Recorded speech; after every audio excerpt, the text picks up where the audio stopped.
My reasons for believing in God are personal, philosophical, and scientific. In this video, I'm going to talk about my scientific reasons for believing in God. When I say scientific, I mean reasons that are based on observations and experiments that are testable and repeatable. Based on scientific observation, I conclude that God is the best explanation for our existence, even though we can't directly observe him. Some people may protest and say that if we can't see God, if we can't directly observe him, then we can't make conclusions about his existence. But that isn't true. There have been many things that scientists discovered and made conclusions about long before they were able to do any direct observations. Black holes, for example. Decades ago, scientists concluded that black holes existed because they saw the effects of the black holes. They couldn't directly observe the black holes themselves. Scientists concluded that atoms, protons, neutrons, and electrons existed long before we even came close to being able to observe them. Direct observation is a valid way to obtain information about things, but there are other valid scientific ways to obtain information about the world. I've never directly observed God, but my observation of the world causes me to conclude that he exists. Let me show you how.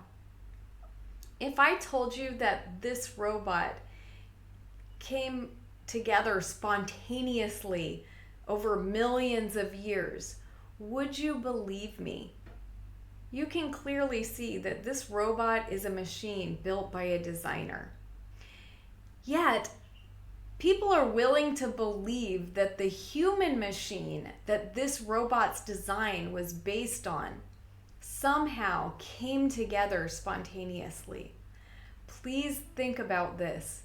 You have a brain, a heart, a digestive system, a circulatory system, a respiratory system, a nervous system. You have bones, ligaments, tendons, and muscles that move together with a command given by your brain in response to a thought. You have skin that's waterproof and that has the ability to heal and replenish itself. You have the ability to see and hear and feel and taste and smell. You have an immune system that fights infection and disease for you. You have an endocrine system, a waste removal system, and a complete reproductive system. All of these are far beyond any capacity of a man-made machine. And even greater than that, you have consciousness. You're self-aware. You're capable of independent thought and creativity. And you have feelings. You even have systems in place to help you express your feelings, like smiling and laughing and crying. And all of these incredible systems fit neatly together in a very compact space, and they work together in harmony down to the cellular level. Your larger systems work together in a way that brings nourishment to each tiny cell of your body. And if we just look at the amount of processes that are happening in each cell in your body, we get an even greater idea of what kind of mind-boggling machine you are.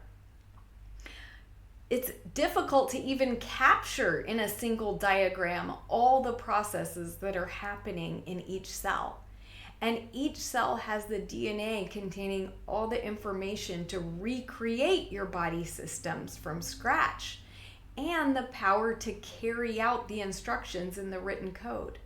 Each cell is like a factory that contains all the blueprints, machinery, factory workers, and even the capability to capture energy that helps run the factory. All the human intelligence and designing power combined has not even come close to building a machine as fantastic as you.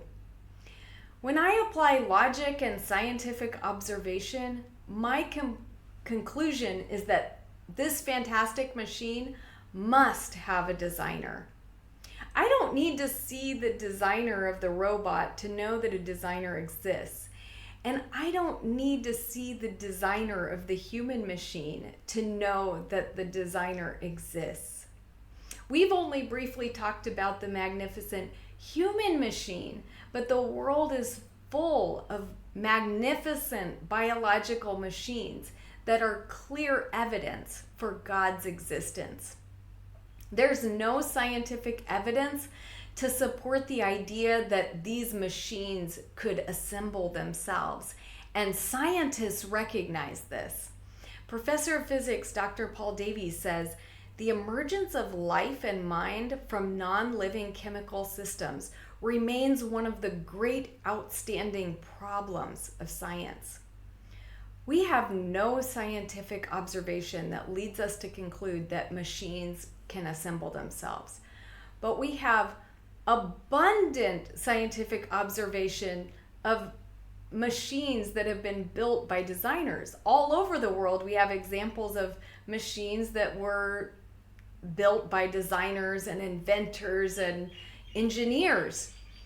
All of our scientific observations of the world lead us to believe that machines must have a designer. Until now, there's never been a scientific experiment that would lead us to conclude that machine self-assembly is even possible. I conclude that a designer is the best scientific explanation for how all of these biological machines came to exist. Here are my scientific reasons for believing in God.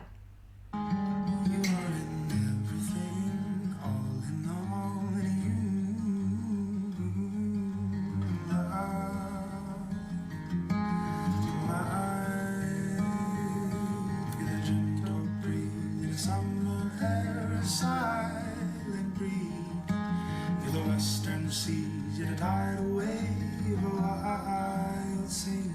To the lion's roar, the humble and inside me. To life is in your